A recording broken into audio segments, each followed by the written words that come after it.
제가 전임 목회를 한 곳이 이 배강로 교회까지 목사가 되고 4군데 목회를 했습니다. 경북 가면 영주 풍기에 노자라고 하는 교회가 있습니다. 거기에 가서 제가 이제 목사 안수를 받고 전사로 가서 안수를 받고 결혼하고 아이를 놓고 했는 교회입니다. 제가 그 교회 갔을 때 교회 역사가 한 20년쯤 될까 말까 했고 제 전임 전도사님이 예배당을 거의 다 지었습니다. 한 80, 90%를 지어놓고 가시고 제가 그 교회를 갔습니다. 제가 가서 한 것은 뭐 다 했는 것 마무리하고 봉헌식을 했습니다. 성전 봉헌식을 했습니다. 그리고 제가 고향을 떠나야 되겠다는 생각을 했죠. 고향에서 보목사로 오라 뭐 오라 여러 가지 있었지만 고향을 떠나야 되겠다는 생각을 하고 그럼 아는 사람이 없이 부탁할 때도 없고 그때는 해도 이력서 낼 때가 아니기 때문에 기도만 했죠. 그런데 제 동기 친구 목사님이 저 경남 사천 서포 바닷가에 자연불악 다평리라고 하는 곳에 교회가 있다. 김 목사 거기 오겠느냐. 그래서 일단 고향을 떠난다는 생각으로 대답을 하고 간 것이 사천 바닷가의 서포교회를 다평교회를 갔습니다. 가서 이제 그 교회를 3년을 섬겼습니다. 제가 갔을 때 그 교회는 역사가 벌써 60년이 됐습니다. 시골 교회였지만 그 교회는 교인들이 120, 30명 어른들이 주일 낮에 모이고 제가 그 교회를 떠나올 때는 주민들이 한 마을의 90% 정도가 예수 믿고 주일 낮에 170명 이상 교인들이 모였습니다. 그리고 그 교회 참 오래 있고 싶었는데 사람이 인생을 돌아보면 자기 마음대로 되는 건 거의 없습니다. 예. 진주에서 계속해서 몇 달 동안 계속해서 청빙이 들어와서 진주 영락교회로 갔습니다. 얼마가 모이는지 몇 명이 모이는지 사례는 얼마나 주는지 사택은 뭘 주는지 일체를 물어보지 않았습니다.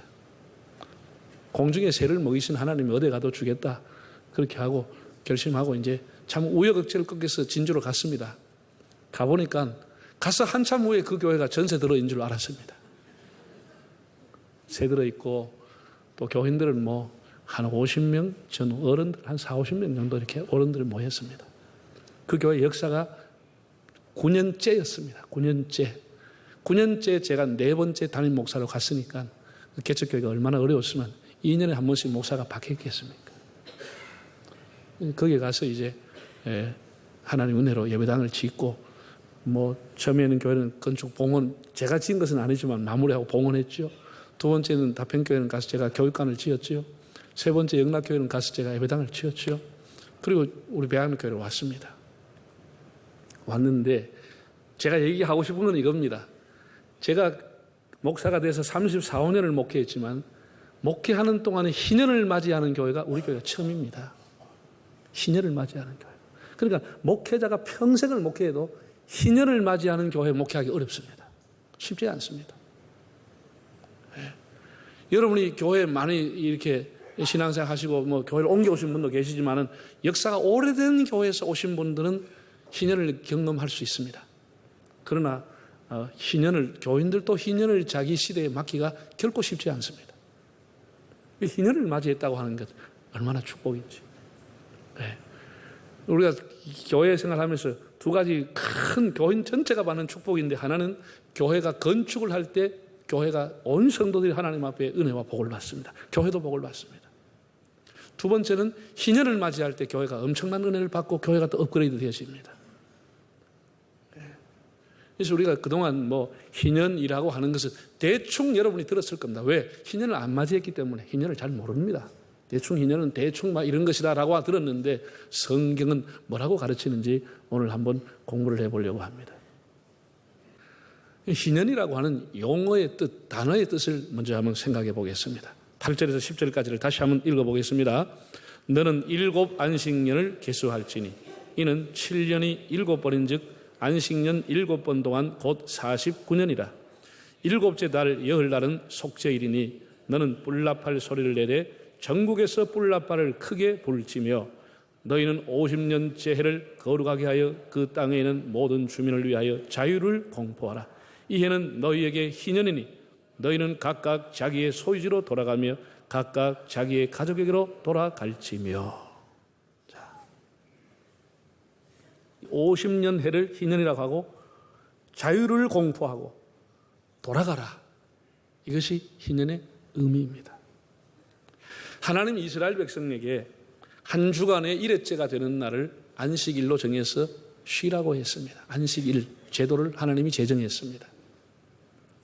그리고 그 7일을 7번 곱한 날을 49일인데 그 뒷날을 오순절로 지키게 했습니다. 신학에 오면 오순절이 성령이 강림하는 날이 되고 교회가 탄생한 날이 됩니다. 오순절날이 이름에 그랬습니다. 그리고 6년이 지나서 7년째가 되면 안식일과 같이 안식년을 지키게 했습니다. 그의 모든 토지는 다 휴경, 쉬게끔 했습니다. 그러니까 하나님이 안식년을 지킬 때는 3년 공물을 주었습니다. 6년째 가을의 수확과 안식년에 먹어야 할 것과 그리고 8년째 농사지어서 가을에 먹을 것까지 하나님이 3년 동안을 6년째 다 주신다는 겁니다. 그래서 안식년을 지키라는 겁니다. 정말 하나님의 은혜가 얼마나 놀랍습니까? 하나님은 약속만 하시고 말만 남발하신 분이 아니고 반드시 하나님은 책임을 집니다. 안식년을 지키면 3년을 공물을 주겠다는 거예요. 절대로 굶어 죽지 않게 하겠다는 게 하나님의 약속입니다. 그리고 이 7년이 7번 곱해지면 49년인데 그 다음 해를 희년이라, 50년째를 희년이라 하나님이 그렇게 명하셨습니다. 희년이라고 하는 것은 히브리어로 요벨이라는 단어입니다. 히브리음으로 요벨이라고 하는 것을 가지고 와서 영어는 주빌리라고 사용하고 있습니다. 이 요벨이라고 하는 뜻은 양각, 양의 뿔이다 그런 의미입니다. 양의 뿔. 그러니까 이스라엘은 큰 행사가 있을 때는 늘 양의 뿔을 불었습니다. 양각을 불었습니다. 전쟁이 나면 은나팔을 불었습니다. 은으로 된 나팔을 불고 멀리 퍼질 수 있도록. 그리고 웅장하고 장엄하게 나오는 양각을 불어서 이스라엘의 절기를 공포하게 했는데 그 양각이라고 하는 단어가 요벨이라고 하는 거예요. 양각을 크게 불었다는 것이죠. 그럼 한자 문화권에서는 이것을 이렇게 음력으로 하지 않고 성경에 나온 희년의 의미를 가지고 와서 요벨을 희년이라고 번역을 한 겁니다. 한문을 보시면은 제사 시자하고 기쁠 희자가 더해져 있습니다. 그러니까 기쁨의 해, 복희자를 써서 기쁨의 해, 경사스러운 해, 축복의 해 그런 의미를 갖고 있습니다. 네. 특별히 오늘 여러분 2절을 한번 보시면 2절에 그 달 7월이 되는 10일 날이 열날이 속죄일이라고 했습니다. 이스라엘 백성들은 세계에서 유일하게 지키는 것 중에 하나가 대속죄일을 지켰습니다. 이스라엘의 달력으로 7월 10일은 대속죄일입니다. 이 날은 모든 죄를 서로가 서로를 용서해 주는 날입니다. 서로가 서로의 죄를 고백하면서 지난 1년 동안의 마음에 있는 앙금을 다 씻게 하는 날이 대속죄일입니다. 7월 10일입니다. 오늘 며칠이죠? 저는 이거 설교하고서도 오늘 무슨 날인지 몰랐는데 2부 마치고 나니 장로님 한 분이 목사님 오늘이 7월 10일입니다. 기억이 나겠죠? 7월 10일이 뭔 날이라고? 속죄일, 죄를 속하는 날. 그래서 오늘 성찬을 통해서 우리가 다시 죄 씻음을 확인하는 거예요. 원래 이스라엘이 대제사장이 온 백성들의 죄를 하나님 앞에 고하고 백성들 서로가 죄를 고하게끔 한 게 7월 10일 대속죄입니다. 그날 나팔을 불고 희년을 시작하라고 한 겁니다. 예. 그러니까 이 날은 정말 희년은 축복의 해입니다. Rejoice, 기뻐하다, 기뻐하다. 정말 즐거움이 가득한 해, 그게 희년이라 복희, 예? 길희, 길한 해다. 두 번째 이제 희년의 의미를 보면은 좀 전에 읽었지만 10절에 보면은 자유를 공포하고 그 기업으로 그 가족에게 돌아가라고 하는 단어가 거듭 나오는데 히브리어로 슈브라고 하는 단어입니다. 돌아가다, 새롭게 하다 그런 의미입니다. 각각 자기 기업으로 다 돌아가라는 겁니다. 여러분 보세요. 세상에 이런 제도는 없습니다. 이스라엘 사람들이 가나안 땅에 들어갔을 때 하나님께서 다 지파별로 제비를 뽑았습니다. 그래서 유다 지파는 여기 살고 베냐민 지파는 저기 살고 다 정해져 살았습니다. 그래서 거기서 사람이 살다가 보면은 그 지역의 천재지변이 내려올 수도 있고 가장이 일찍 돌아가실 수도 있고 혹은 부모님들이 중병에 걸릴 수가 있고 이러면은 생계가 곤란하게 되는 거예요. 생계가 곤란하면 어떻게 하느냐? 그 자기 가지고 있는 땅과 재산을, 집을 팔 수 있게 한 거예요. 다른 데는 팔지 않고 자기 지파에게 팔게만 한 거예요. 그걸 팔았어요. 그래서 심지어 어려운 사람은 종살이까지 가고 남의 집에 종살이로 간 거예요. 갔는데 하나님께서는 이스라엘 전체 사회 주기를 50년으로 잡았습니다. 한 텀을 50년으로 잡아가지고 비록 그 사람이 종살이 같다 할지라도, 비록 그 사람이 자기 재산을 팔려고 갔다 할지라도 희년이 국가적으로 선포가 되면 모든 것은 원위치 다 돌아가라는 거예요. 리턴 다 돌아가라는 거예요. 이 참 엄청난 일 아니? 하나님은 언제나 새롭게 시작할 수 있는 길을 만들어 놓은 거예요. 새롭게 하라는 거예요. 우리 컴퓨터, 휴대폰 용어로 말하면 모든 것을 다 리셋, 초기화를 돌아가라는 거예요. 다 지워버리고 초기로 돌아가라는 거예요. 너의 신분도 지워버리고, 너희 가지고 있는 종살이하는 것, 너가 가지고 있는 전세살이하고 있는 것 다 청산하고 원래로 돌아가고 원가정으로 돌아가라는 거예요. 새롭게 출발하라는 거예요. 이게 희년의 정신입니다. 희년의 정신. 컴퓨터로 말하면 재부팅하는 겁니다. 이건 세상 어디에도 없는 하나님의 약자 보호법입니다. 50년을 한 텀을 해서 하나님이 이렇게 말씀한 거예요.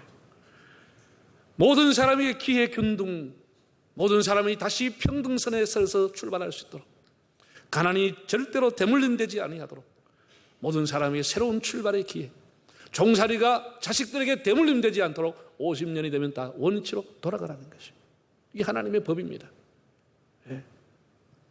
그래서 사람들이 땅을 살 때는 땅을 산 날로부터 50년이 아닙니다. 그날부터 50년이 아니고 하나님이 정한 날짜가 있습니다. 그 정한 그 희년의 기준에 의해 가지고 만약에 희년의 기간이 많이 남았으면 땅을 비싸게 받을 수가 있습니다. 희년의 기간이 3년이나 5년밖에 안 남았다면 그 땅값은 저절로 쌀 수밖에 없죠. 그것도 하나님이 다 이렇게 14절 이하에 다 명시를 해놓았습니다. 너희가 속이지 말고 희년이 얼마 남았는지를 계산해서 땅값을 많이 받기도 하고 연수를 따라 작게도 받아라. 하나님이 구체적으로 그렇게까지 명령을 했습니다. 다시 말해서 땅은 사람의 것이 아니라는 겁니다. 자, 25장 23절을 한번 읽어보실까요? 읽어보면 토지를 영구히 팔지 말 것은 토지는 다 내 것임이니라. 너희는 거류민이요 동거하는 자로서 나와 함께 이 땅은 하나님의 것이라는 거예요. 토지 공개념의 그 사상을 넘어서 이 모든 토지는 하나님께서 나의 것이라고 그랬어요. 사람은 사용권만 가지고 살아라는 거예요. 소유권은 하나님 앞에 있다는 거예요. 너희들은 관리권을 가지고 있다는 거예요. 그래서 그 사람이 사는 것은 뭘 사느냐? 그 사람의 사용권을 사는 것이죠. 희년 때까지 사용권을 사는 것이지 자기의 소유가 될 수는 없었습니다. 그래서 다 돌리라는 거예요. 그러면 사람들은 생각합니다. 그 공산주의하고 비슷하네. 이렇게 생각하기 쉽습니다. 우리가 얼핏 생각하면 희년제다라고 하는 것이 공산주의와 비슷할 수 있습니다. 그러나 근본적으로 공산주의와 다른 게 뭐죠? 공산주의는 무신론에서 출발합니다. 유물론이 그 사상의 중심입니다. 그리고 있는 사람들에게 폭력을 행사해서 그걸 강제로 뺏는 것입니다. 그게 프롤레타리아 혁명입니다. 폭력을 통해서 국가가 어떤 강제적인 수단을 통해서 그의 사유재산을 뺏어가지고 나눠주는 것이 프롤레타리아 혁명입니다. 그게 공산주의입니다. 그러나 성경에서 말하는 약자를 보호하는 법과 하나님의 사랑의 법과는 전혀 어긋나는 것입니다. 원래의 기업으로 돌아가라. 원래의 가족에게 돌아가라. 원래의 관리자에게 돌려주라. 그것이 희년의 정신입니다. 두 번째, 하나님께서는 전격적으로 모든 묶여있던 사람들에게 풀어서 자유를 주라고 했어요. 해방을 주라. 릴리스. 해방시키다. 풀어주다. 네. 억눌린 사람들, 종살이하고 노예생활하던 사람들이 주권을 되찾고 원래의 시민으로 원래 자기 위치로 돌아가게 한 것이 희년입니다. 더 이상 방황할 필요가 없고 더 이상 남의 집에 더부살이 종살이 할 필요가 없고 원래 자기의 전토와 원래 자기 집으로 돌아가게 하는 것. 그러니 정말 그 해가 복된 해요, 기쁨의 해가 되는 것이죠. 25장 39절에 41절 한번 읽어보실까요? 너와 함께 있는 네 형제가 가난하게 되어 네게 몸이 팔리거든 너는 그를 종으로 부리지 말고 품꾼이나 동거인과 같이 함께 있게 하여 희년까지 너를 섬기게 하라. 그때에는 그와 그의 자녀가 함께 네게서 떠나 그의 가족과 그의 조상의 기업으로 돌아가게 하라. 희년이 될 때까지는 너를 섬기고 있다가 희년이 되면은 다 그 가족들까지 자식들까지 돌아가라. 이렇게 희년이라고 하는 것은 하나님께서 사회의 약자를 보호하기 위한 참 은혜의 극치라고 할 수 있습니다. 여러분, 우리 오늘 이 지구촌이 앓고 있고 특별히 우리 대한민국이 앓고 있는 큰 병이 뭡니까? 양극화라고 하는 거 아닙니까? 지난 선거에서 여당이 심판받은 이유가 뭐예요? 경제적인 양극화 해결을 못했다는 거예요. 그래서 젊은 사람들이 분노한 거예요. 이 양극화가 해결되지 않기 때문에 사람들이 분노하고요, 절망하게 되고 결국은 자살하게 되고 온 사회가 원망과 냉기가 가득한 사회가 되고 마는 것이에요. 차가운 사람들만 모여 살아가는 사회인 거예요. 양극화를 보면서 배울 만큼 배웠고 할 만큼 했는데 왜 이렇게 평생 살아야 되느냐, 이에 대해서 사람들이 분노하는 거예요. 분노하는 거예요. 하나님은 탐욕을 경계하시고 부의 편증과 부의 독점을 경계했습니다. 지금 나라마다 복지국가니 복지 구현하는 슬로건을 걸고 있지만 하나님은 이미 복지국가의 모델을 희년제도를 통해서 주셨습니다. 어느 나라든지 희년을 지킨다고 하면 그 나라는 복지국가가 되는 겁니다. 양극화 해소가 되는 겁니다. 언제든지 누구에게 새로운 기회가 주어지기 때문에 정말 기회의 땅이 되고 드림이 되는 것이죠. 아무리 그 사람이 바닥에 떨어져도 다시 소망이 있게 되는 것이고 아무리 그 사람이 나락에 빠져 있어도 다시 일어설 수 있는 기회가 희년이라고 하는 것입니다. 사회적으로, 경제적으로 또 신분적으로 새로운 재기의 기회를 주는 것, 그것이 희년의 정신입니다. 돌아가라는 것입니다. 그러니 얼마나 축복입니까?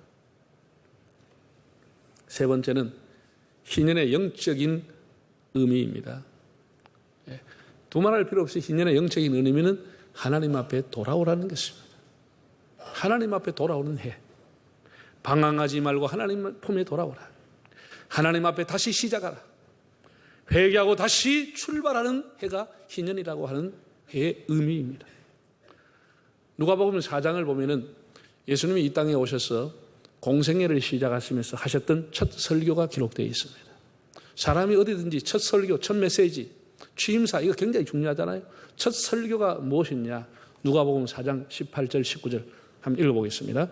주의 성령이 내게 임하셨으니 이는 가난한 자에게 복음을 전하게 하시려고 내게 기름을 부으시고 나를 보내사 포로된 자에게 자유를, 눈먼 자에게 다시 보게 함을 전파하며 눌린 자를 자유롭게 하고 주의 은혜의 해를 전파하게 하려 하심이라. 주의 은혜의 해를 전파하게. 주의 은혜의 해가 뭐죠? 이게 희년입니다. 예수님이 오신 것은 희년을 선포하기 위해 오신 것입니다. 예수님 자신이 우리를 얽매였던 어두움과 사탄의 사슬에서 풀어주시는, 해방시켜 주시는, 릴리스, 풀어주시고 우리를 리카버리, 회복시켜 주시기 위해 오셨기 때문에 예수님 오신 것 자체가 희년의 선포입니다.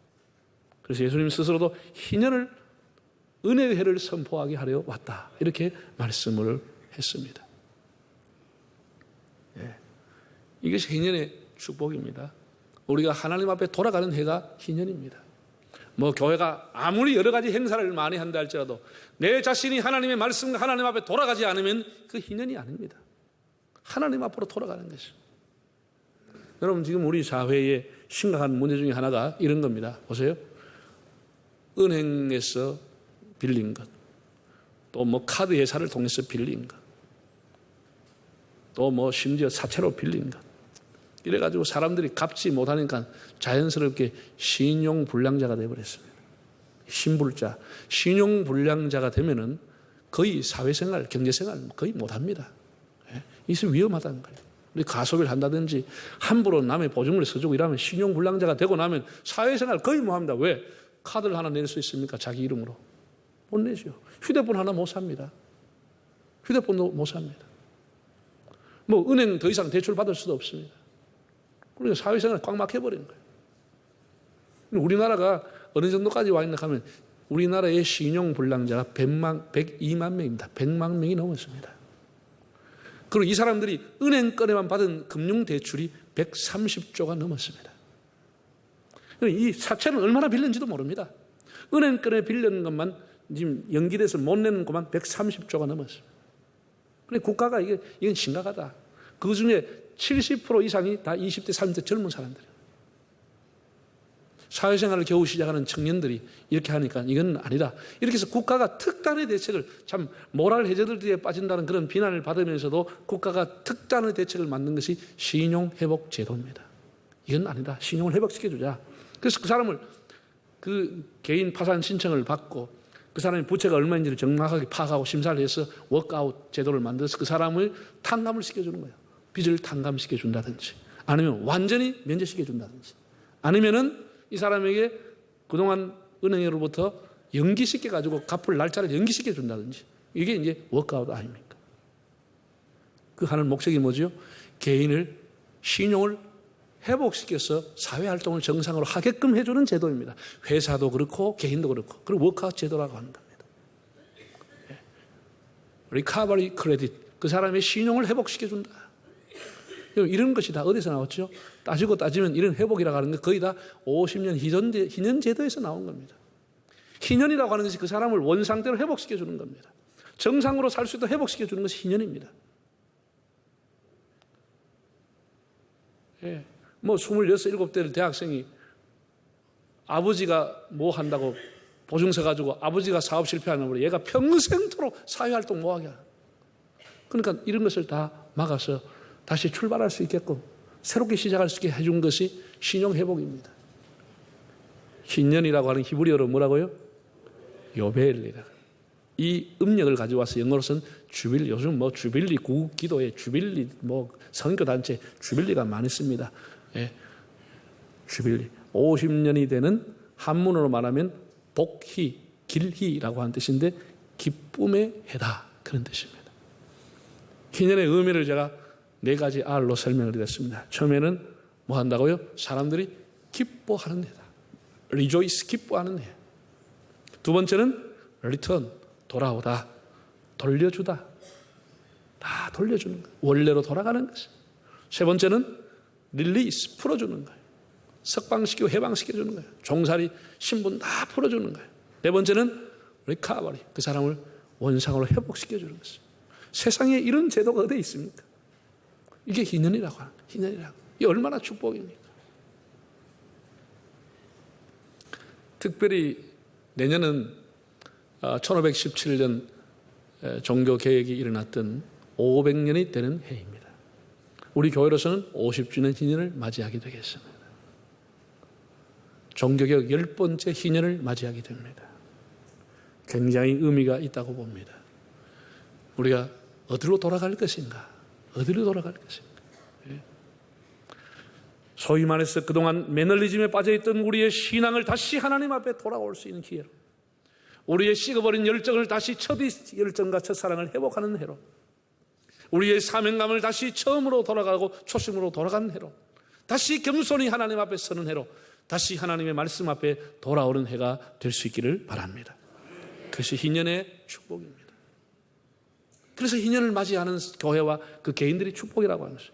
다시 하나님 앞에 시작할 수 있으니까, 다시 새롭게 하나님 앞에 설 수 있으니까. 마지막으로 우리 교회의 희년 행사의 방향에 대해서 말씀을 드리겠습니다. 크게 4가지의 방향을 가지고 하려고 합니다. 하나는 50년 동안 우리와 함께 하시고 은혜를 주신 하나님 앞에 감사와 찬양과 영광을 돌린 예배를 드립니다. 희년 선포식, 또 희년 감사 예배, 희년 기념 찬양회, 이런 것을 통해 가지고 하나님을 찬양하고 하나님을 높이려고 합니다. 두 번째 희년의 방향은 성도들이 하나 되는 기쁨을 누리고자 합니다. 기쁨의 해니까 우리 전교인 수련을 한다든지, 아니면 뭐 역대 교역자들을 초청한다든지, 역대 성도들이 홈커밍 데이를 한다든지, 50년사를 발간하는 일들, 또 초기의 교인들을 우리가 격려하는 이런 일들, 우리 온 교회가 함께 기뻐하는 기쁨의 행사를 가지려고 합니다. 세 번째는 다음 세대와 지역사회를 위해서 우리가 섬기려고 합니다. 우리가 만들어진 재단을 통해서 다음 세대를 구체적으로 어떻게 섬길 것인지, 청소년 포럼을 한다든지, 이 만들어져 있는 좋은 이웃을 통해 가지고 좀 더 구체적으로 우리가 미자립 교회라든지 지역사회를 섬길 수 있는 일은 뭔지, 교회가 전체적으로 헌혈을 한다든지, 다문화 가정을 우리가 섬기는 일을 한다든지, 이렇게 약자를 섬기는 일들, 다음 세대를 섬기는 일들을 계획을 하고 있습니다. 그리고 네 번째는 우리가 교회가 이만큼 규모가 컸습니다. 우리 30명으로 시작했던 우리 교회가 재적이 근 3,000명 가까이가 됐습니다. 우리 세계 선교에 헌신하는 기회가 되어야 된다고 봅니다. 선교사들을 초청한다든지, 아니면 선교지에 우리가 단기 선교로 많은 성도들이 나간다든지, 아니면 선교지를 정해서 우리가 후원을 한다든지, 하는 선교적인 봉사를 하는 그런 해로 삼으려고 합니다. 제가 오늘 여러분에게 이렇게 설교한 이유는 다음 주에 오후 예배 마치고 공청회를 할 겁니다. 그래서 이런 방향, 그런 것에 대해서 우리 교회가 50년을 맞이해서 역사적으로 이런 걸 하면 어떻게 하느냐, 이런 의견들을 여러분에게 듣고 싶습니다. 사랑하는 성도 여러분, 우리 교회가 이제 희년의 나팔을 불 때가 10달로 다가왔습니다. 금년에 이제 잘 준비해서 50년 함께 해주신 하나님, 앞으로 함께 하실 하나님, 하나님과 동행하면서 희년의 기쁨이 우리의 기쁨이 되고, 또 우리 교회가 한 주기를 결산하고 새로운 한 텀인 한 주기를 출발할 때 어떤 비전을 가지고 출발해야 되는지를 우리 마음을 담는 그런 희년을 되고, 하나님 앞에 다시 돌아가서 우리의 초심과 열정을 가지고 우리의 신앙을 뉴 스타트, 새롭게 출발하는 계기가 될 수 있기를 바랍니다.